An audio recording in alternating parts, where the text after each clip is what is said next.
आणि body posture म्हणजे body posture आणि बाकीच्या बॉडी मुवमेंट्स किती महत्त्वाच्या आहेत? अगेन 200% म्हणेल मी. म्हणजे काय होतंय पहा, गैरसमज कसा आहे की समजा मला एखाद्या मीटिंगला जायचं किंवा एखाद्या सामाजिक कार्यक्रमात मला बोलायचं आहे, तर सगळ्यांना काय वाटतं, मला जायचं आहे आणि मला बोलायचं आहे. अरे बाबा, तुला ऐकेल कोण? प्रश्न इथून आहे ना, तुला ऐकेल कोण? कारण जेव्हा तुम्ही एखाद्या प्लॅटफॉर्मवर उभे राहता किंवा अगदी तुम्ही बसून बोलता, तर लोक काय करतात, मग ते तुमचे क्लायंटेल्स असतील, तुमचे स्टुडंट असतील, तुमचे पेशंट्स असतील, तुमची ऑडियन्स असेल, ते काय करतात, पहिले ते तुमचं पोश्चर ऑब्झर्व करता. असं तुमच्या पर्सनॅलिटीमधून कॉन्फिडन्स रिफ्लेक्ट होतोय का याचं जजमेंट घेतात ते. आणि जर तुमची पर्सनॅलिटीमध्ये दम वाटत नसेल तर ते आपले कानं बंद करून टाकतात, ते ऐकत नाही. मग यासाठी काय करावं लागतं, पहिले आपली पर्सनॅलिटी म्हणजे पोश्चर अँगल्स आपल्याला करेक्ट करावे लागतात. म्हणजे जसं सांगते तुला की समजा उभं राहून एखाद्या प्रोग्राममध्ये, एखाद्या मेडिकल कॉन्फरन्समध्ये तू गेलेली आहेस आणि तू बोलतेस, तर स्टँडिंग पोझिशनमध्ये बोलताना आपल्या तळपायांची पोझिशन ही व्ही शेपमध्ये असावी. अशी एक्झॅक्टली. नाही, इथे पण अंतर असेल आणि हे व्ही शेप असेल. आणि मुलगी असू दे की मुलगा असू दे, आपले जे शोल्डर्स आहे ते फर्म असले पाहिजे, फर्म असले पाहिजे, म्हणजे कडक. आता काय झालं, जेव्हा मी अशी उभी आहे ना, तर म्हणजे माझं पोश्चर एकदम कडक दिसतंय. समोरच्याला काय वाटतं, हां दम तर आहे बाबा पर्सनॅलिटीमध्ये, चल ऐकूया काय सांगतं. आणि मग त्यांचं ते जे ऐकण्याचं प्रकरण ते सुरू होतं. दुसरं, जो आपण हातांचा विषय केलाच, तर हात मोकळेच ठेवून बोलायचं.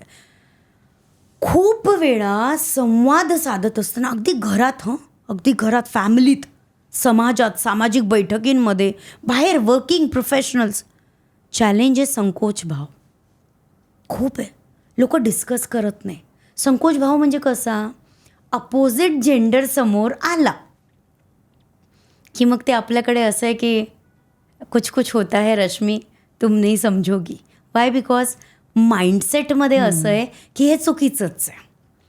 की एक मुलगा आहे, एक मेल आहे आणि त्याच्यासमोर सपोज 4 फिमेल आल्या, तर तो डायरेक्ट आय कनेक्ट नाही डेव्हलप करत आहे किंवा खूप वेळ मेंटेन नाही ठेवत आहे. वायसे वर्सा फिमेलसोबत पण यायचे. आणि त्याच्यामागचं कारण असं आहे की अर्थ चुकीचे निघू शकतात. तर मी कायम असं म्हणत असते की बोलणं किंवा एखाद्या ठिकाणी स्वतःला मांडणं हे एक आर्टिस्टिक हा प्रकार झाला. याच्यासाठी स्त्री आहे समोर, पुरुष आहे समोर, मुळात हा मुद्दाच नाही आहे. पण आपण हे टाळू शकत नाही की संकोच वाटतो, नजर खाली जाते, मानीकडे तिकडे अशी जाते. लोकांच्या लक्षातच येत नाही की समोर बसलेल्या व्यक्तीच्या पण हे लक्षात येऊ शकतं की तुझा आत्मविश्वास कुठेतरी कमी आहे किंवा तुझ्यात संकोच भावचा हा जो प्रॉब्लेम आहे खूप मोठा आहे. मग याला कसं कमी करतात, पहा.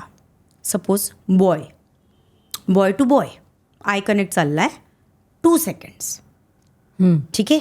Boy to girl 1 second, girl to girl 2 seconds, girl to boy 1 second. Opposite gender आहे 1 सेकंद बघा, सेम जेंडर आहे 2 सेकंद बघा, पण डोळे टाकूनच बोलायचं आहे. कधी कुठल्याही नात्यामध्ये किंवा मीटिंगमध्ये, रिलेशन असू दे, प्रोफेशनल फ्रंट असू दे. आणि आपण हे विसरायचंच नाही. दिस इज नाव 2026 आलंच. अशा वेळेस जर आत्मविश्वासाने बोलणार नाही तर मग आपण पुढे कसे जाणार. चौथा आहे, मी याला म्हणते चेहऱ्यावर नूर असला पाहिजे. 90% लोक आपल्या वर्किंग फ्रंटवर, अगदी घरात सुद्धा चेहरे पाडून बसलेले असतात. बऱ्याच लोकांचे तर हे गैरसमज आहे की माझा चेहरा जितका जास्त गंभीर दिसेल मी लोकांना तितका हुशार वाटेल. कसं तुझा चेहरा इतका गंभीर आहे तर ऐकणाऱ्याला, बघणाऱ्याला काय वाटतं, जाऊ दे नको, हे थोडं सिरियस आहे, हे फारच गंभीर प्रकरण दिसतंय, म्हणजे काहीतरी गंभीर ऐकवणार आहे आणि आता मला ज्ञान वगैरे घेण्याचा माझा बिलकुलच मूड नाही आहे. तर या आधी की तुम्ही तोंड उघडणार आहात ते त्यांचे कानं बंद करताय.